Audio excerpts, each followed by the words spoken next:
If you have a Mini 14, at some point in time, you may want to disassemble it.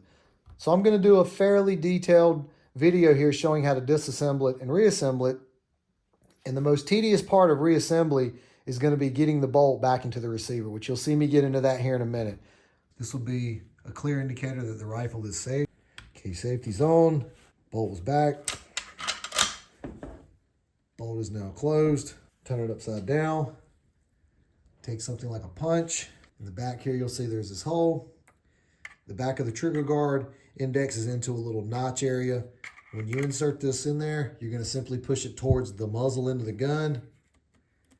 And it's going to cause the trigger guard, as you can see now, to simply pop out. And once it pops out, you can raise the entire assembly out. The barrel's ready to come out now.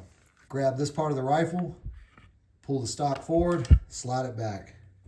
The recoil spring is here. That's the next part we want to address. So you're going to grab the recoil spring while you're simultaneously holding this pretty firmly, because you're going to pull that way. Pull this back. It's going to come out. Your spring's going to decompress. Pull the spring out. Where this end of the recoil spring was housed, and it's held in by a single pin, and this pin is easy enough where if you just tilt the rifle on the side, the pin will completely slide out. You simply just push this forward, and you can see it's solid on one end. It's flat. Here on the rifle, this part right here is flat, which obviously is designed to index to this, which is flat. So this will slide right in there, and then you can put your pin back in. Something else to note is there's a groove that runs right along here, and your charging handle behind here has a slight protrusion that runs inside this groove, and there's a tiny little notch right here. So when you pull this handle back, when that notch lines up right there, you saw how it just came out, okay? And you can remove this part. Your bolt has a protrusion on it as well. And that protrusion is captured by this part of the charging handle. So during operation, as your charging handle is going backwards and forward, is simply just grabbing onto this and sliding and working the bolt. Behind this plate is your bolt release, bolt catch. You can see that little silver piece there. It's retained by this plate. So what I do is I take a punch and put it on the edge here and just pop it down. And there we go. And this piece simply slides out. And you also have this tiny spring here that goes on the top. That's what you would depress into release the bolt. Now we got to get the bolt out. Once you get the bolt to where it's about right here, you're going to pinch it with your fingers, and you're going to start to rotate this out. And as it rotates out, you're going to bring it forward slightly. You've got to clear this silver part of the bolt that sticks out here with a notch, but it needs to be in the 12 o'clock position. So as I rotate my bolt out, now the top of the bolt is completely out, and when it gets here, now I just rotated it slightly, and I got the alignment I needed, and now the bolt comes right out. As I said earlier, putting the Mini 14 bolt back in can be one of the more aggravating things, because it's going to take a little bit of fidgeting and just jiggling it around to get the alignment proper. So let's reassemble that. When you are trying to get the right alignment with the bolt to make all these little connections be exactly where they need to be so the bolt slides back in seamlessly. Okay, one thing to note on your bolt is if this piece is not all the way back, and you see the distance that we have right here, if this is just partially out like this, it's going to make it a lot harder to clear that little notch it's got to go through. So this thing needs to be all the way out. When you insert this from the side, you can see how I've got this little lip right here going up over top of this piece. Now, I want to catch my firing pin, if you can see that, and I'm pulling it all the way out. And now I can take this and I can guide with my finger the firing pin through this notch right here. I can guide the rear of the firing pin through this notch. When you do that, now everything's set. You can see how I angle that tab on the side of the bolt over top of the guide bar. Now your bolt slides and does exactly what you want it to do.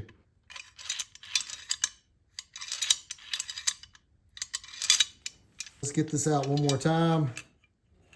Right, you're seeing it start to come out. See how I lined it up with the notch right there? And I rotate the bolt out. Start on the side here. So I'm going to insert it on the side. Come here. It's over top of this part of the back of the receiver. And I'm going to pull the firing pin all the way to the rear and guide it right through that slot. On the inside, I'm rotating my fingers down so I can lift the wing of the bolt up over top of that rail. And now I'm back in. The bolt's in. As we get this thing going back together, we want to put this pin back in there. There's actually a little cut in that pin. When you push it in, this is how you want it oriented. So the notch in that pin that I showed you catches this. You can kind of see that right there. And it gives it that motion, which by doing this, this will release the bolt. Slide your cover back over, pop it into place, check your pin for function.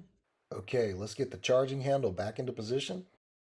You have a protrusion here that indexes in this notch right here. This assembly goes like this. This is the orientation of it. And you also have this recess cut out that goes over top of the bolt. I'm going to call it a button for lack of a better term. The bolt button here. And it'll grab it. And that's what will slide back and forth. So we need to line all this up.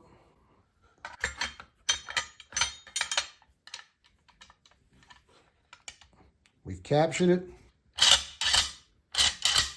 Now what we want to do is you want to slide this whole assembly forward. You want to make sure the hole in the end of this bar slides over top of your gas tube. Okay. Now we can take this retainer bushing here that has a solid end and an open end. The solid end goes back towards the back of the rifle, and the flat part in this orientation goes down. We're going to slide that in. Doesn't matter which side. You're going to push your pin through. Then you're going to take your operating spring. You're going to slide it into the operating assembly here and carefully compress that spring back and then put this in there. And by doing that, it's going to cause this pin to have tension on it. Now as you test cycle the action by pulling the charging handle, you can see that this assembly here, as it goes forward, it goes right over top of the gas tube. But if it happens to get caught on it, don't let that alarm you. Because when you have this inside the stock, the inside of the stock is going to be the channel for this thing to ride and keep it oriented, so it'll always slide over top of the gas block. And you'll see that here in just 1 second. So to reassemble it, just going to simply slip the stock in there, drop this. It's basically back together now. Okay, the operating handle is working perfectly. Turn the rifle upside down. You go to reinstall your trigger group here. Just kind of make sure that you're aligning the end of this in this notch right here. Sometimes when you're not used to doing it or don't do it very often, you'll find yourself trying to fidget with it, and you can see how far I'm off here. So just constantly think about getting this lined up perfectly, holding it all together, and sliding it down until it falls into the notch, just like that. And once it does, you have everything tight, take your trigger guard and pop it back in. Now you've got a reassembled Mini 14.